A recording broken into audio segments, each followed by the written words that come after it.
I'm Peter Marks and welcome to my SIP Talk.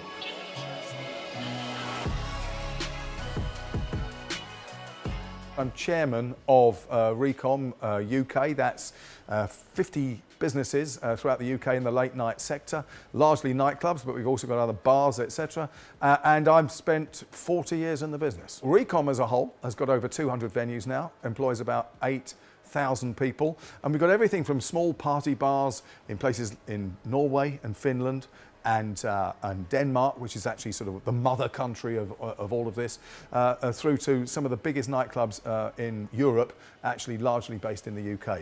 And when we say party bars, it's very much a nighttime focused economy, an experiential economy for most of our business. It's not just about sort of opening the doors and just selling drink or selling food or selling cocktails. There tends to be an element of experiential in there.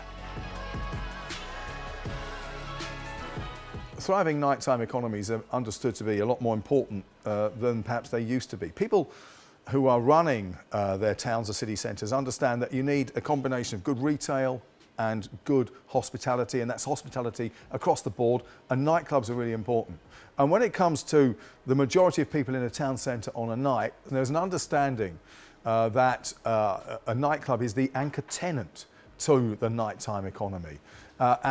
We've sort of moved through so many iterations of nightclubs in my 40 years, where they used to be the only place you could get a drink after 11 o'clock at night, going back many years, to one where when all the pubs and bars could suddenly open later, there was an oversupply, so the nightclub supply shrunk by about 50%. But now there is a sort of almost a protective bubble around making sure that the nighttime economy's nightclubs can survive. Actually, places like Kingston Prism are really important, because we've lost so many clubs through property development, because alternative use for properties in London is very easy to stack up because of the high property prices, and there's a limit to what we as operators can charge the consumer, and therefore what we can make as profit and what we can afford as rent. Firstly, we want to make sure that we're a great place to work. It sounds really corny, and yeah, it's really obvious. And if you're not a great place to work, why would people want to do that? We did suffer in particular from one tranche, and that is the security industry. Security has gone up from around about £14 an hour to £16.50, £17 an hour. And we're a huge user of security. 6% of our income is spent on security. So, no other pub operator or bar operator or restaurant operator has this. So, it's a lot of headwind for us to absorb. And it's quite clear that the reason for this was because people had decided, and a lot of these security people in their 30s and 40s, they didn't want to work the nights anymore. I think the first thing is that this is a business that moves all the time. I'm not the age that understands the 18 to 22-year-old, but I know we've got a whole load of people within our organisation that does, and they're constantly looking at how they market, how they gather data, how the offers are there, the drinks offers, the whole Instagram ability, Snapchat ability, TikTok ability now, and whatever comes up next, we will be on it, because we have people who actually sort of understand that. And it's such a minefield in many respects. Going back many years, a club manager used to be the guy who did all his marketing and then when social media came along, he did his social media. It's become enormously specialist now. And so we're lucky that we've got the economy of scale to be able to employ some great people who have been able to sort of evaluate and look at trends and keep an open mind and see what happens abroad in other countries and bring the best ideas back here. Well, there's two ways of looking at this, what I call software and hardware. Let's start with the hardware, that's the clubs themselves.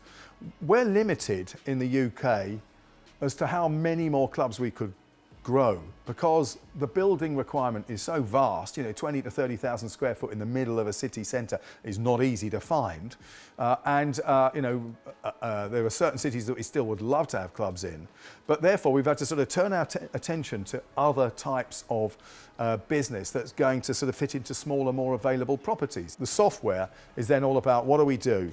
Well, first of all, we're looking at how we can continue to understand drinks branding, what's on form, what's becoming new in the market, and there's loads of innovation from our drinks partners, and we're always looking at that because 18, 19, 20-year-olds, they will not have just one drink.